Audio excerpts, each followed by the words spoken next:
Patrick Swayze was an icon of the 80s and 90s, starring movies like, of course, Dirty Dancing, Ghost, and Roadhouse, just to name a few.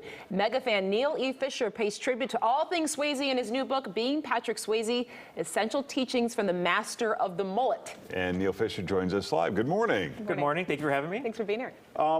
You know, Patrick Swayze has this like mythos. Like, what is the big draw to him? I think he just had that combination of masculinity, sex appeal. He was able to combine sort of the tenderness, the strength in all of his roles. That's something I talk about in the book, that he could play the tough guy in Roadhouse, Point Break, but he could also play the tender roles like in Ghost or Dirty Dancing. And speaking about how versatile he was in movies, he was also versatile in life. He, was a fantastic dancer, and he was actually a dancer first before being an actor. Yeah, a lot of people don't know that he was an elite dancer before he was an actor, and he worked at his mother's studio. He taught there.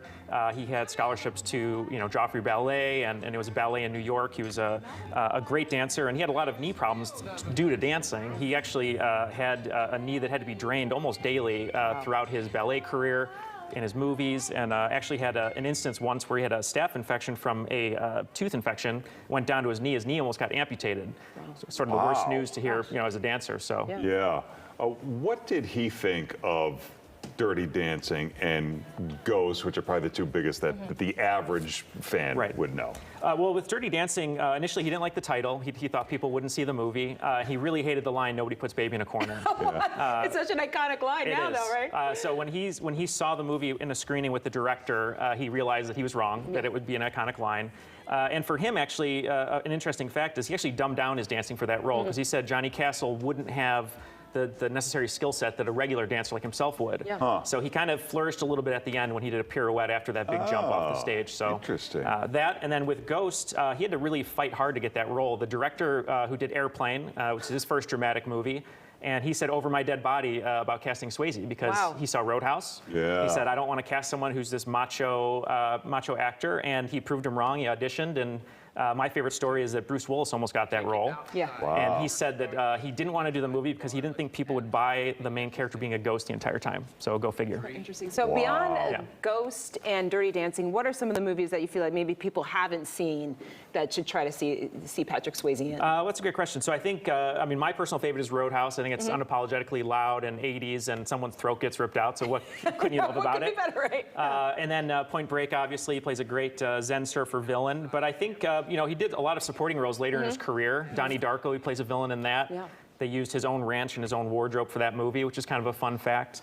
And I think, he was in The Outsiders, which is a classic as well, the S.E. Hinton book. So that's a great one to go back to. Can you give us some examples of these eternal truths that we can learn through Patrick Swayze?